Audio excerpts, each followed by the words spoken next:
Tonight on DC News Now, 10 people hurt in a crash, 3 children hospitalized in Maryland after a serious collision that involved more than 7 vehicles. How police in Montgomery County say it all began.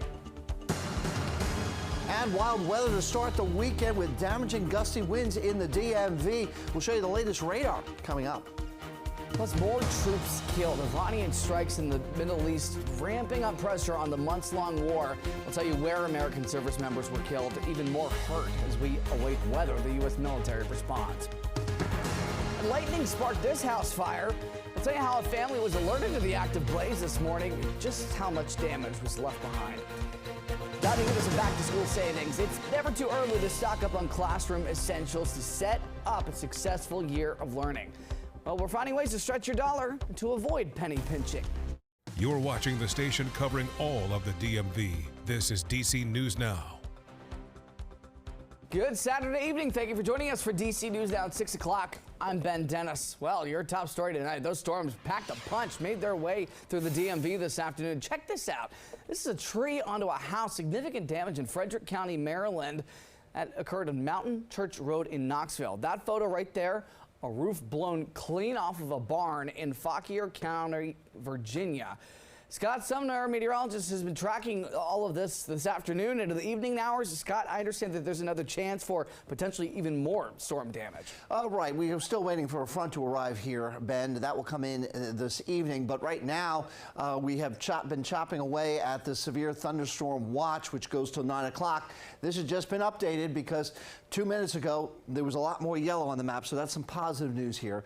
The one county that's still under the severe thunderstorm watch until 9 is St. Mary's County. Otherwise, the severe thunderstorm watch portion of the weather has been dropped in the DMV. Tornado watch, okay, good news. They have also dropped that. Again, just a few minutes ago, parts of the area were under that. That has been dropped. Now let's see the flood watch situation because we have a flood watch. Okay, that is still intact here until 8 o'clock. That's for the Beltway and surrounding counties of DC till 8. However, these counties back here, Garrett County, Allegheny County, and also Mineral County, we're also looking at flood watches, but these extend till midnight, and that's because of the cold front that is supposed to drop on, and a cold is a relative term. As far as the radar is concerned, you can see again, this is a south portion of St. Mary's County here, the southern tip of it. A lot of thunder and lightning, and that's why the severe thunderstorm watch is still in effect for St. Mary's County here. As we progress a little further to the north, some of these storms are just moving out of Anne Arundel County. We'll be moving across all of it, the Chesapeake Bay, but there is some thunder and lightning associated with this. And as we widen out the view, this is what it looked like 4 hours ago. A lot of activity, and you can see that on the last image here of this radar that all of the tornado watches and severe thunderstorm watches have been dropped out of the equation. We'll have more details and talk about tomorrow's forecast, all coming up in the main weather. Ben? We're headed to Western Maryland, too, to look at some damage reports there. Scott, thank you. Of course, you can stay up to speed on any severe storms that are forecasted right here at home in our region. Just whip out your phone, scan that QR code.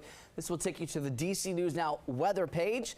It's there. You can get a look at current conditions and the hour-by-hour forecast. New tonight, we have learned that 10 people were hurt, including 3 children today in Montgomery County. Police say the driver of a moving truck reportedly lost control on Columbia Pike. Police say that moving truck reportedly hit 7 vehicles near Fairland Road, including a Cybertruck that was split in 2. Check it out on the right. An SUV was also flipped on its side. All 10 people who were sent to the hospital are expected to be okay.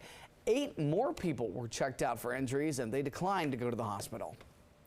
Meantime, someone in Montgomery County was critically hurt after a crash this morning near Ashton.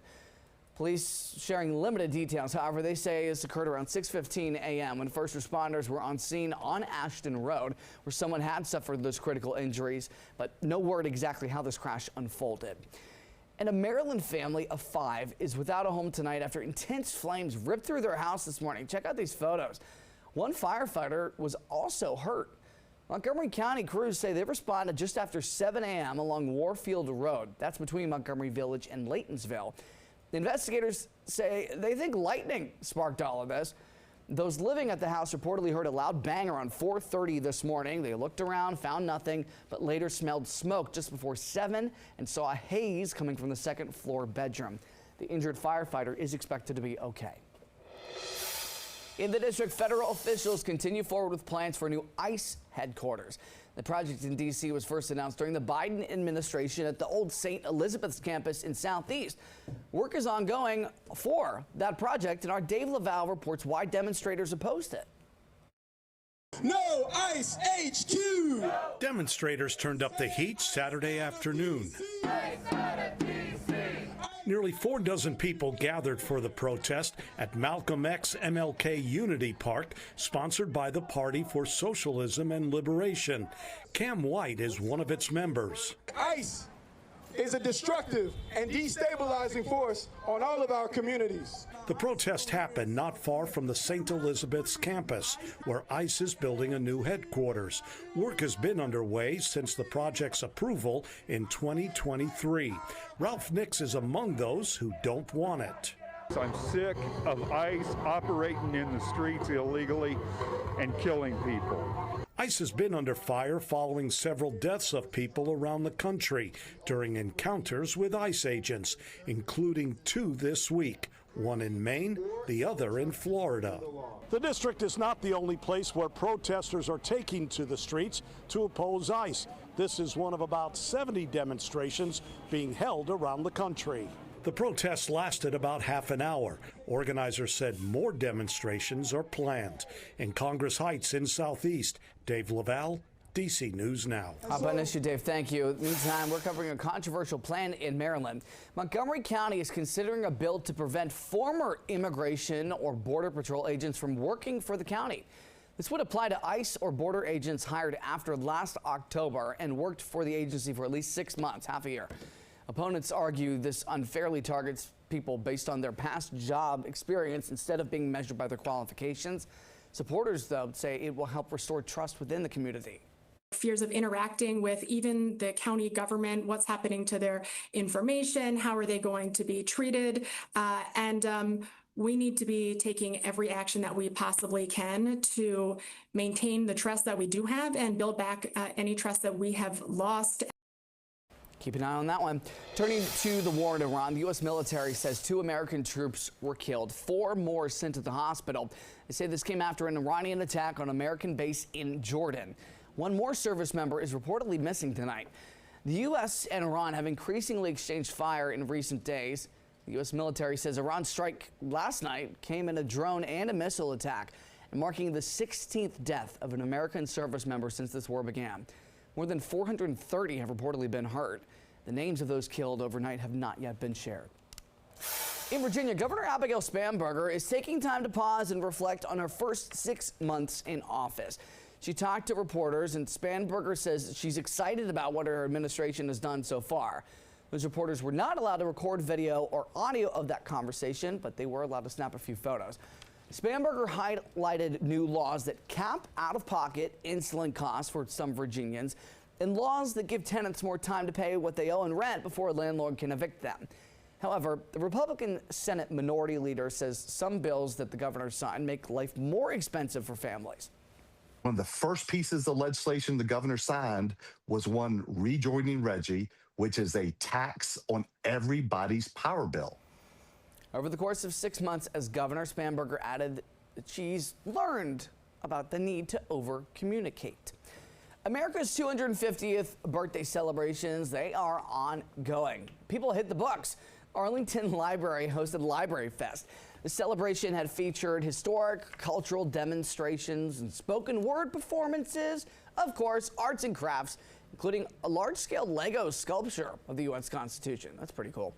Organizers said that festival is a special way to honor the nation's birthday, but also to highlight how our local libraries can be used in the community right now.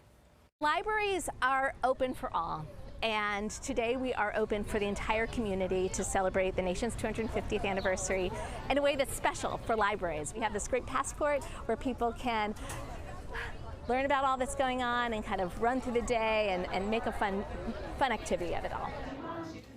And throughout the rest of the year, Arlington Public Library will feature performances, programs celebrating the 250th, including author discussions and local history projects. Document it all Coming up on DC News Now, we're helping you stretch your dollar to better understand all of your insurance policies. They can pile up. How to ensure you have the appropriate amount of coverage without breaking the bank. 6:09, a live look outside. Yeah, that Canadian wildfire smoke continues to linger and block some of our view off in the distance. Can you taste it? Can you smell it? Yesterday was quite rough.